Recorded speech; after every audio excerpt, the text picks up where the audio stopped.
We are in the kitchen with Julianne Bitely here on Saturday Daybreak, and we are making healthy country fried everything this morning. Absolutely. Everything country fried. Welcome to the show, but you're frying a bunch of stuff this morning. Yes, and it's good for you.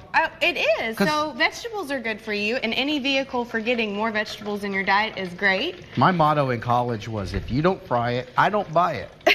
And I think that if maybe we fried it the way you're going to fry it, I would have done better. Probably. So one of the main problems with the way that food is fried these days is that it's fried in really bad for you oils that have trans fat and all that yucky stuff.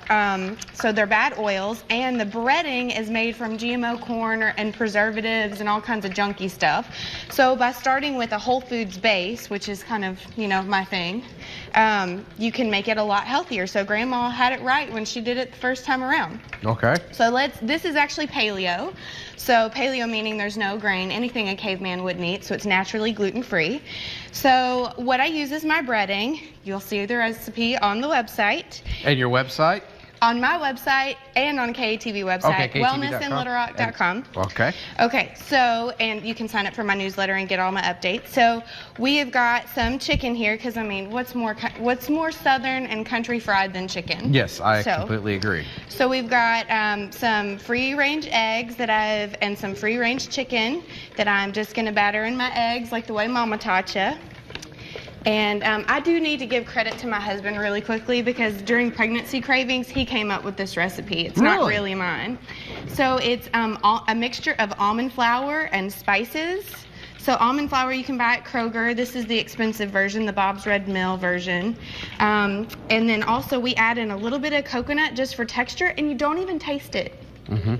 So it's just for the texture. Exactly. So we've got it breaded here. We have some that's been in the fryer for a second, so it'll be ready here in just a minute. I've always been told that the skin on chicken is bad for you. But that makes it not a whole food anymore. Okay.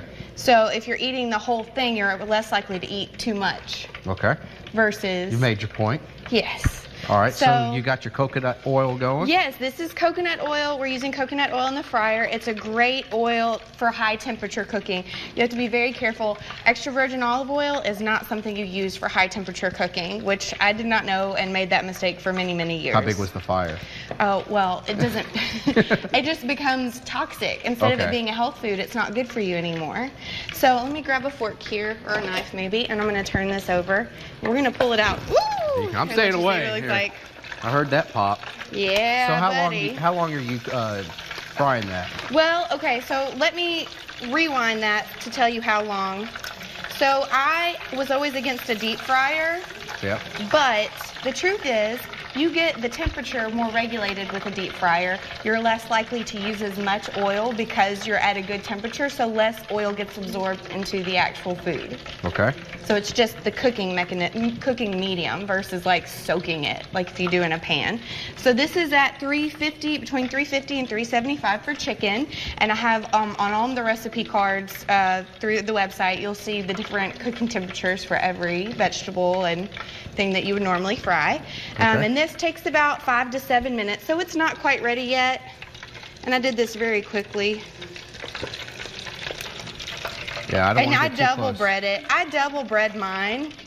So that's only the first go round. Then you could coat it again and then do this all over again, and then it makes it so crunchy. Oh, it smells fantastic. And so you're deep frying just about anything. You got vegetables, you got your squash, okra, and your maters. Fried green tomatoes. Okay, so here's a secret my mom taught me. You never get the super green ones. You get the ones that are just about to turn red. Okay. So they're still firm, but that way they hold together when you fry them, but the flavor's so much better. And you know the best ones come from your garden. Oh, absolutely. And you can see here that they beautiful green tomatoes there with just a little bit of redness starting to show up on those tomatoes, and that would be wonderful with that fried chicken. All right, tell us about your website and how we can find out more. Wellnessinlittlerock.com is my website. I send out a newsletter with the recipes and the link to this segment.